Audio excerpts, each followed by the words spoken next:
The door slammed shut behind her, and the key turned. She lunged toward it, twisting the handle. "Locked! Rahul!" she called, her voice trembling. "What's going on?" No answer. Then, from the other side, she heard his voice, cold, flat, and distant. "You need help, Mira. This is for your own good. Please stay calm." And then another voice, sharper, older, his mother, Savita. "It's better this way. She needs to learn her place." Mira's eyes widened. Her hands trembled. She banged on the door. "Are you both insane? Open this door." "This isn't funny." But no reply came, only silence. She looked around the room. It wasn't their bedroom. It was the small guest room, the one they hardly used. But now it looked different. Too organized. Too prepared. There was a thin mattress on the floor, a folded blanket, a pillow, a steel plate with leftover food, a bottle of water, and in one corner, a plastic bucket. Her heart dropped. This wasn't a prank.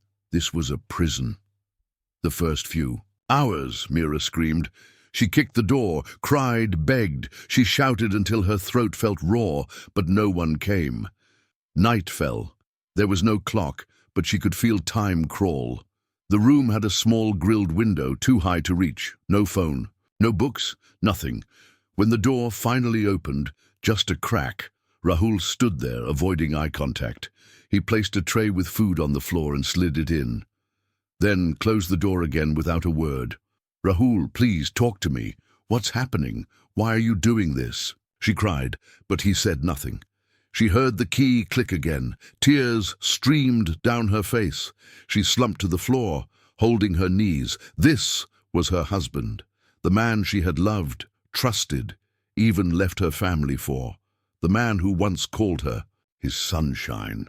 And now he had locked her in like an animal.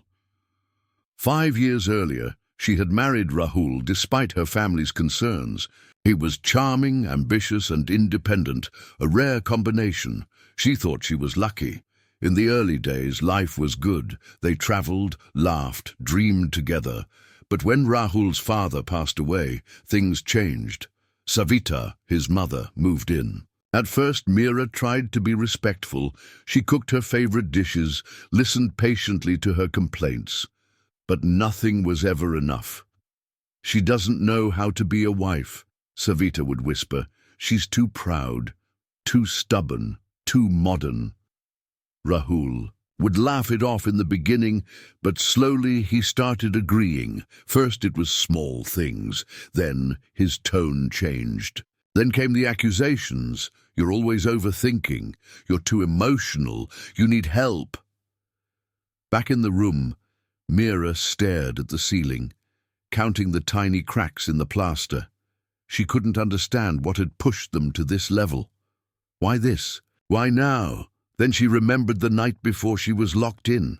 The fight. She had questioned Rahul about a strange bank withdrawal. Large, sudden. He got defensive, angry, told her to mind her business. She had asked about the phone call. The one where he whispered the name Priya. He had snapped, called her paranoid, and then this locking her in. Day 2, no voice, no noise. The only sign of life was the food tray, quietly slipped in again. The food was cold and tasteless. Rice, boiled vegetables, water that smelled slightly of chlorine. She didn't eat. She lay in bed, thinking, wondering if she was being punished for asking too many questions. What were they hiding? What were they planning? Day 3. She woke up dizzy and dehydrated. She drank some water, nibbled on a roti. The door didn't open all day. She shouted again until her voice cracked. Then she gave up. In the evening, she heard footsteps, not from the hallway, but from the wall. Tap, tap, tap. Then a soft whisper. "Hello?" She jumped up and pressed her ear to the wall. "Yes, I'm here. Who are you?" The voice responded, "My name is Aisha. I clean the house. I didn't know you were locked in. I heard your crying." Mira almost wept. Her first human contact in days. "Please, Aisha, help me. Please," a pause. "I'll try, but if they find out, they'll ruin me. I have no other job. I understand. Just talk to me, please." That night, Mira finally slept. Not peacefully, but with a flicker of hope. Day 4. Aisha slid a note under the door early in the morning. It read, "They're lying to everyone."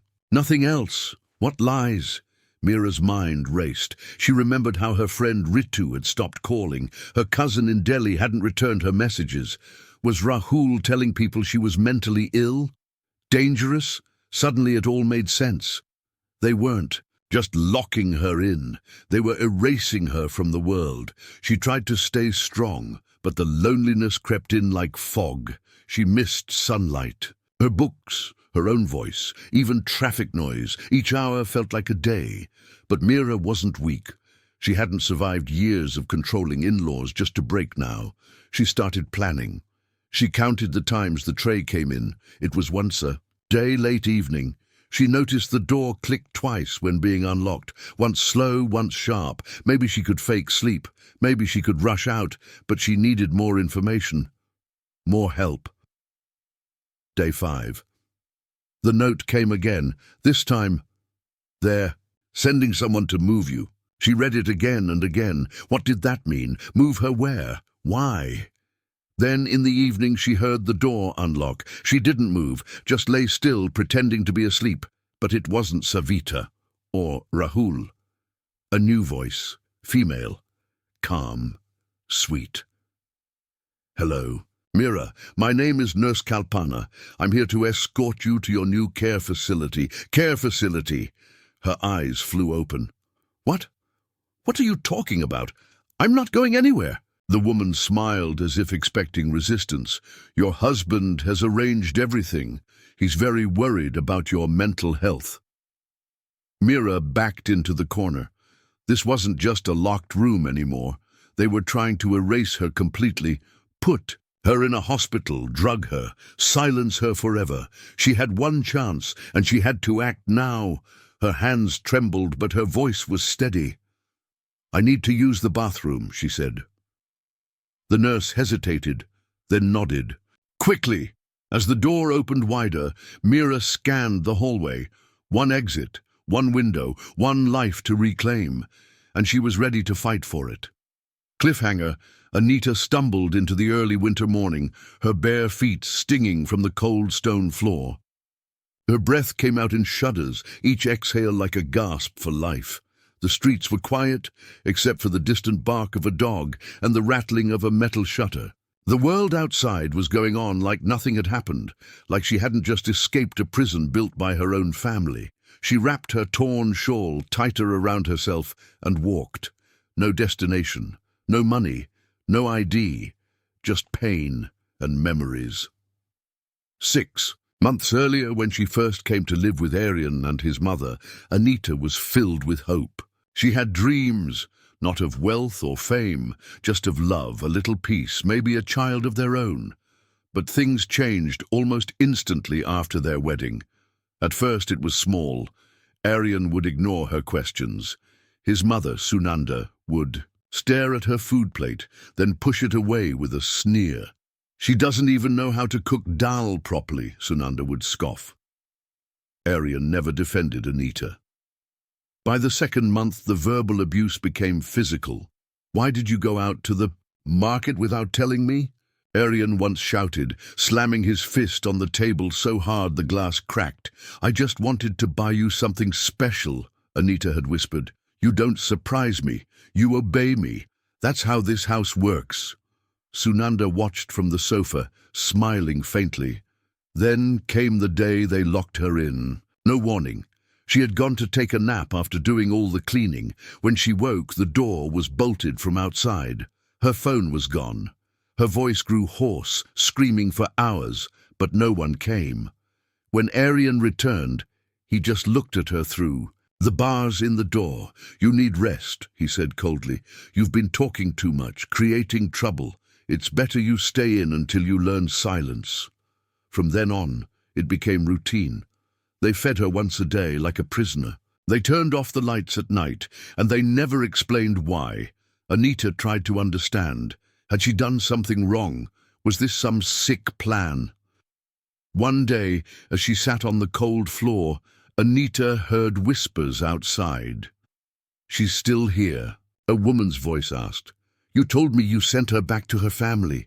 "She has nowhere to go," Sunanda whispered back. "But don't worry, Aryan is filing for mental illness certification.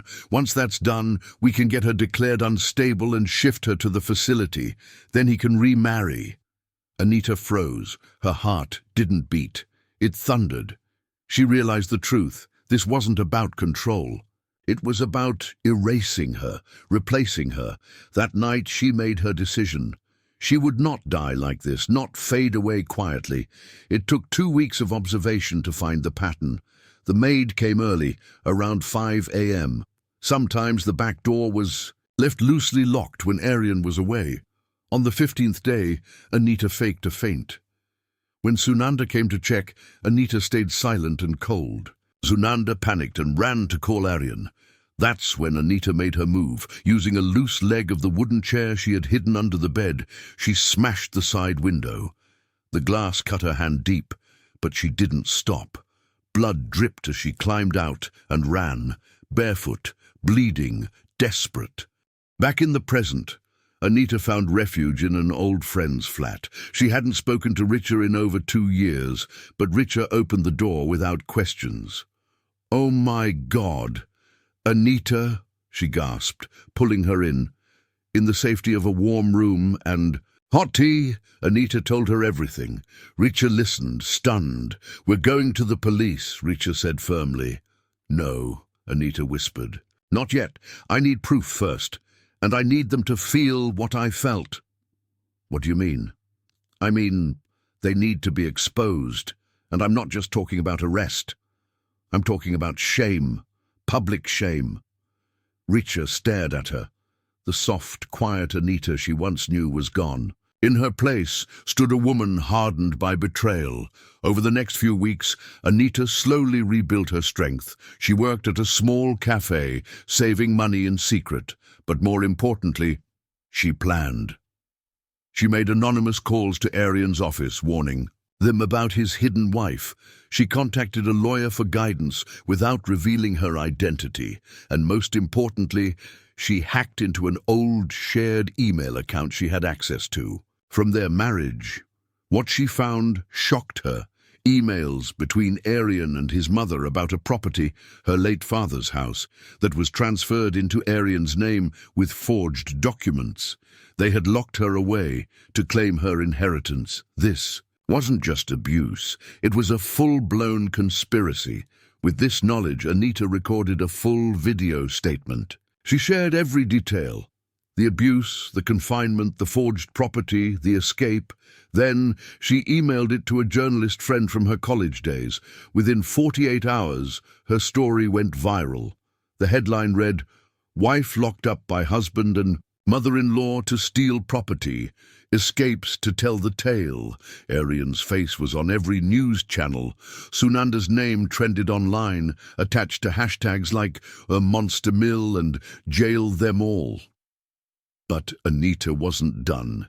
She had something bigger planned, something personal, and this time she would return not as a victim but as the storm. Cliffhanger 1.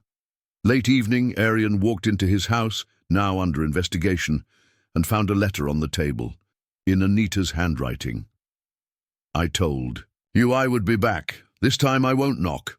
He looked around nervously. The lights flickered. Outside, thunder rolled across the sky. The letter sat like a ghost on Aryan's dining table, simple yet haunting. "I told you I would be back. This time I won't knock." He read it 3 times, sweat beading on his forehead. His hands shook, though the air in the room wasn't cold. His mother, Sunanda, stood behind him, peering over his shoulder. "Is this her handwriting?" she asked, her voice tight. Aryan nodded slowly. "But how did she get in? Who let her in?" Sunanda hissed. Aryan said nothing. Because deep down, he wasn't afraid of her entering the house. He was afraid of what she was planning.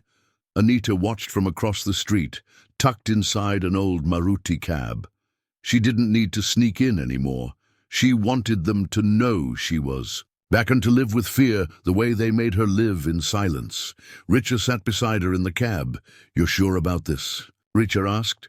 "Yes," Anita said. "They need to know what it's like to feel powerless. I won't touch them. I won't break any laws. But I'll destroy what they value most: reputation, control, and pride." Richa nodded, still amazed. At Anita's transformation, this wasn't revenge out of rage. It was a slow, planned justice. The first strike came 2 days later. Anita contacted the press again, this time with documents. Proof of her father's property, the forged signatures, the emails between Aryan and a corrupt notary. The news exploded. Headlines spread across websites and local channels. Husband and mother-in-law forged inheritance documents. Legal action begins.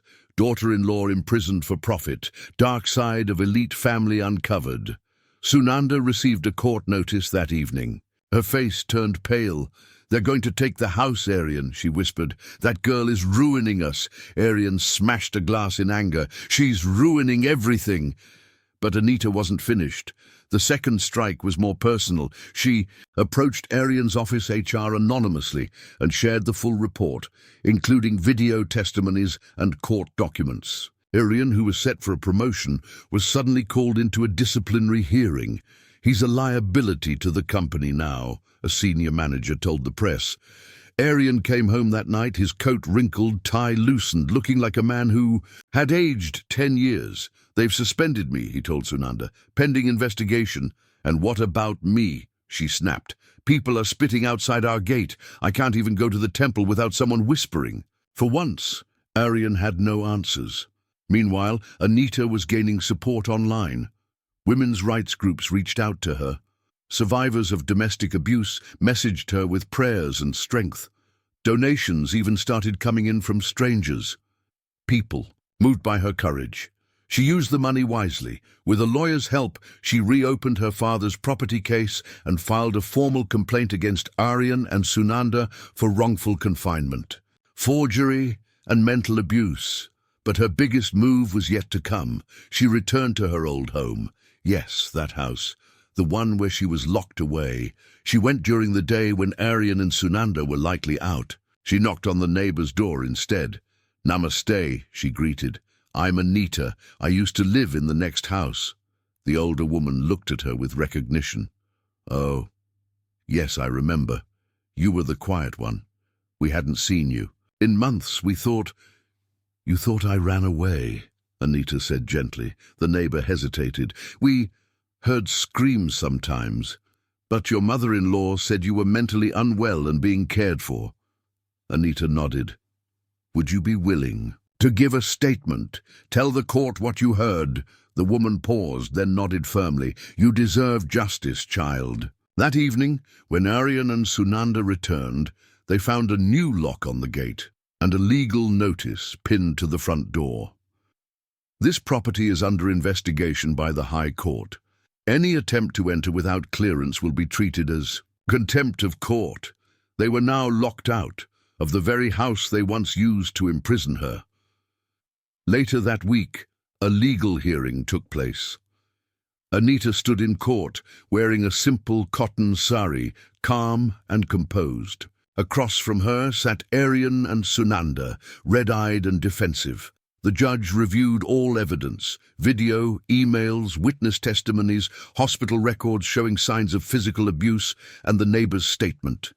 "You treated your wife not as a human being," the judge said sternly, "but as property. You misused power, faked legal documents, and subjected her to inhumane conditions." Anita didn't blink. Aryan tried to speak, some long-winded lie, but the judge cut him off. "I see no reason why this case shouldn't move toward criminal charges." Sunanda gasped. Aryan lowered his eyes. After the hearing, Anita stood outside the court building, staring at the blue sky above. She breathed deeply. For the first time in years, the air felt hers. Richa hugged her from behind. "You did it. You really did it." Anita smiled, but inside, she knew it wasn't about revenge anymore. It was about reclaiming her life. She hadn't just escaped. She had returned stronger, smarter, and unbreakable. But as she walked down the courthouse steps, a black car pulled up. A man in a suit stepped out. She recognized him instantly, Arian's uncle, a quiet, wealthy businessman from abroad, one who had never been part of the drama. He approached her with a folded letter. "It's from Arian," he said. "He wants to meet. One last time." Anita took the letter but didn't open it right away. "Why would I want to see the man who tried to erase me?" The uncle paused. He says, "There's something you don't know, something his mother hid from both of you." Anita narrowed her eyes. "What kind of something?" He shrugged. "He didn't say, only that it's about your past and your father." Cliffhanger. That night, Anita sat alone in her rented room. The letter lay in front of her. Should she read it? What secret could Arian possibly reveal now? She stared at the envelope for a long time. Then slowly she tore it open. Her breath caught as she read the first line. "You were never meant to marry me. My mother planned it all, from the beginning, including your father's death." Anita stared at the letter in her hands, her eyes frozen on the words.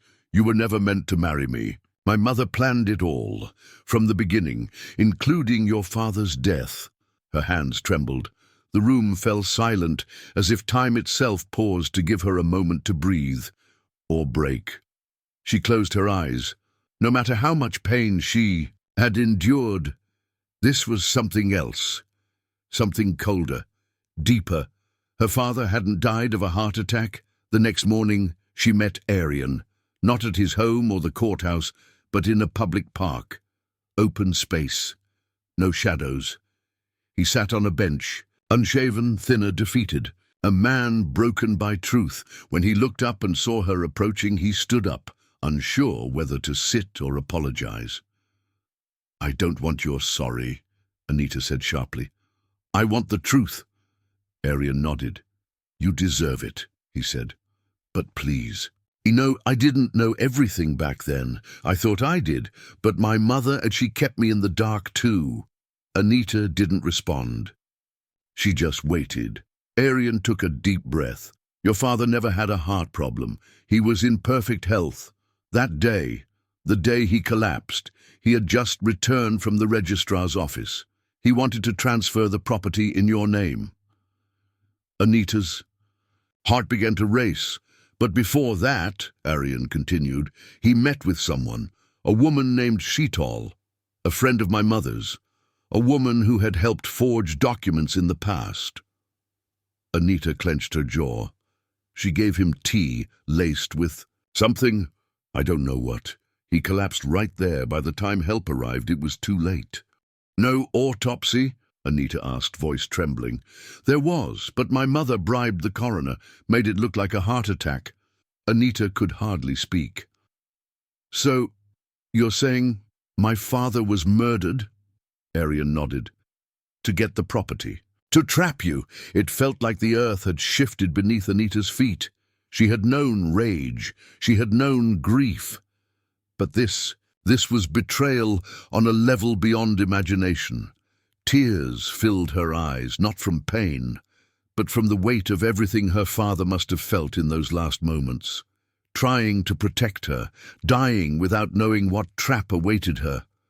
"Why are you telling me this now?" she whispered. Arian looked down.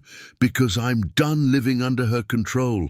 I thought I was the one in charge all these years, but I was just a puppet." Anita stared at him, not with hatred, not with forgiveness, but with finality. "You don't get redemption, Arian, but you do get to testify." That afternoon, Anita walked into her lawyer's office and placed the letter on his desk. "We reopen the case," she said. "And this time, we go after her, not just for abuse, but for murder." The final legal battle was the longest and most brutal. Sunanda tried everything, hired top lawyers, played the victim, faked medical emergencies. But Anita came armed with Arian's testimony, the original forensics file, and the registrar's records her father had signed on the day of his death. Richa, always by her side, called it the final war. The trial lasted weeks. People watched. The media buzzed. The courtroom filled with spectators, some in support, others in shock. In the end, the truth was undeniable. Sunanda was convicted of conspiracy, forgery, unlawful confinement, and involvement in the suspicious death of Anita's father, Aryan, for his cooperation and full confession, received a lighter sentence, but was permanently barred from holding any corporate position and fined heavily. After the verdict, as Anita stepped out of court, dozens of cameras surrounded her. "Ma'am, do you feel vindicated? Do you forgive them? What message do you have for other women?" Anita raised a hand to quiet the noise. "I don't stand here as a victim," she said. "I stand as a woman who was broken, but rebuilt herself piece by piece. My story isn't about revenge, it's about reclaiming power." She paused. "For every woman who's been silenced, know this: they can lock your body, but not your spirit. Fight smart, fight steady, and never forget your truth has weight." Months later, Anita returned to her father's old home, now legally hers again. The place had changed. Dusty, silent, almost like it had been waiting for her. She walked through each room slowly, letting the memories flood back. In the corner of the old study, she found her father's framed photo. She placed a diya in front of it, sat down, and spoke softly. "I'm sorry it took so long, Papa, but I found the truth, and I'm free now." Tears rolled down her cheeks, but this time they were not of sorrow. They were tears of peace. Richa visited that evening with sweets. "I brought laddus," she grinned. "You're officially a homeowner, and the woman who beat a legacy of abuse." Anita laughed, taking one. "Let's rebuild this place, not just the walls, but everything it should have been, a real home." In the months that followed, Anita started a foundation to support women escaping abusive families and forced marriages. She used part of the compensation money to build a shelter. She gave speeches, mentored survivors, and stayed out of the limelight. But her story traveled far. Final lesson. They took everything from her: her voice, her freedom, even her father.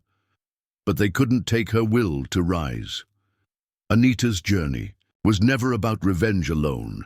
It was about breaking the silence that so many endure and proving that justice, though delayed, can still be delivered when we fight with courage, patience, and truth. Her past didn't define her. Her survival did. The end